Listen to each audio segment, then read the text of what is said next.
हमारी YouTube channel Rajshri music CG को लाइक, share और सब्सक्राइब करना बिल्कुल ना भूलें।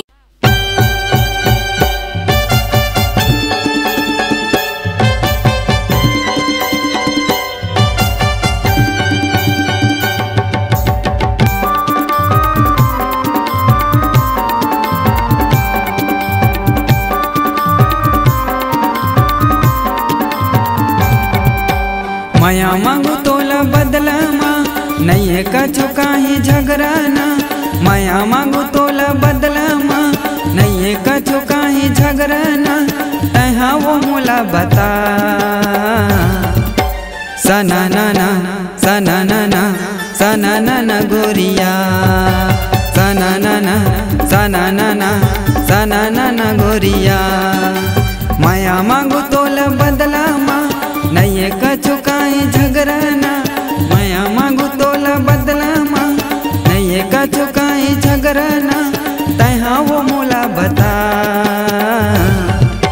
सना नाना सना नाना सना नाना गोरिया सना नाना सना नाना सना नाना गोरिया।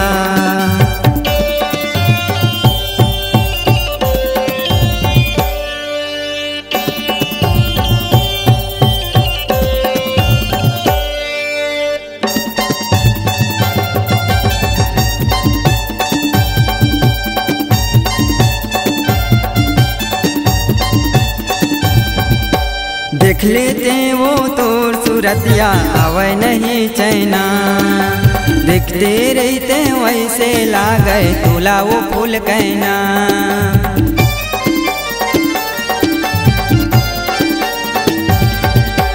देख लेते वो तोर सूरतिया आवे नहीं चैना।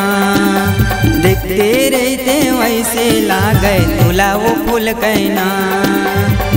घेरी बेरी मोला सताते घेरी बेरी मोला सताते गोरी तोरे सुरता सना नाना सना नाना सना नाना गोरिया सना नाना सना नाना सना नाना गोरिया।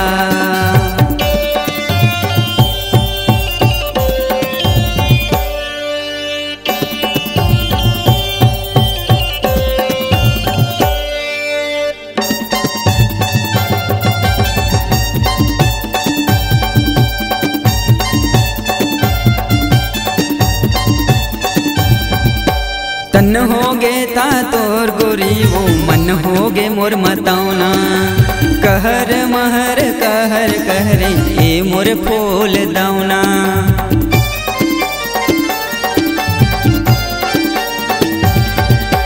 तन होगे ता तोर गोरी वो मन होगे मोर मतौना। कहर महर कहर कहरे ए मोर फूल दौना। घेरी बेरी मोला सताते घेरी बेरी मोला सताते गोरी तोरे सुरता सना नाना सना नाना सना नाना गोरिया सना नाना सना नाना सना नाना गोरिया।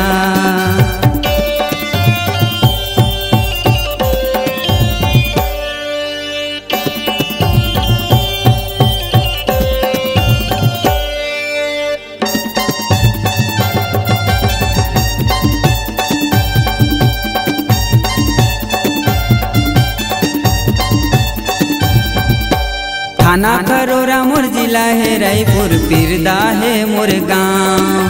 पूछत पूछत आवे जी मैं छत्तीसगढ़ आता।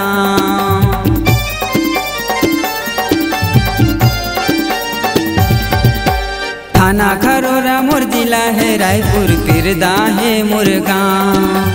पूछत पूछत आवे जी मैं छत्तीसगढ़ आता।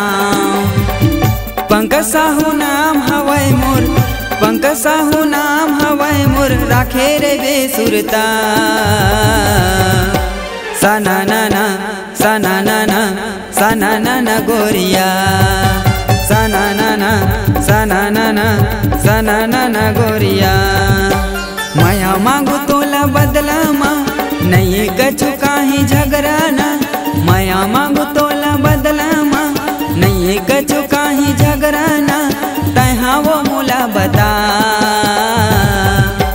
सना ना ना सना ना ना सना ना ना गोरिया सना ना ना सना ना ना सना ना ना गोरिया सना ना ना सना ना ना सना ना ना गोरिया सना ना ना सना ना ना सना ना ना गोरिया सना ना ना सना ना ना सना ना ना गोरिया। अपने दिल की आवाज सुनने वाले, अपने आवाज से पहचान बनाने की ललक और अपना टैलेंट लोगों तक पहुंचाने के लिए आए राजश्री म्यूजिक स्टूडियो, जहां गाने और वीडियो की बेहतरीन रिकॉर्डिंग की जाती है। Rajshri music audio video recording studio, Birgaon, Raipur, Chhattisgarh. अधिक जानकारी के लिए कॉल करें 8085048130 और 7999776763 पर।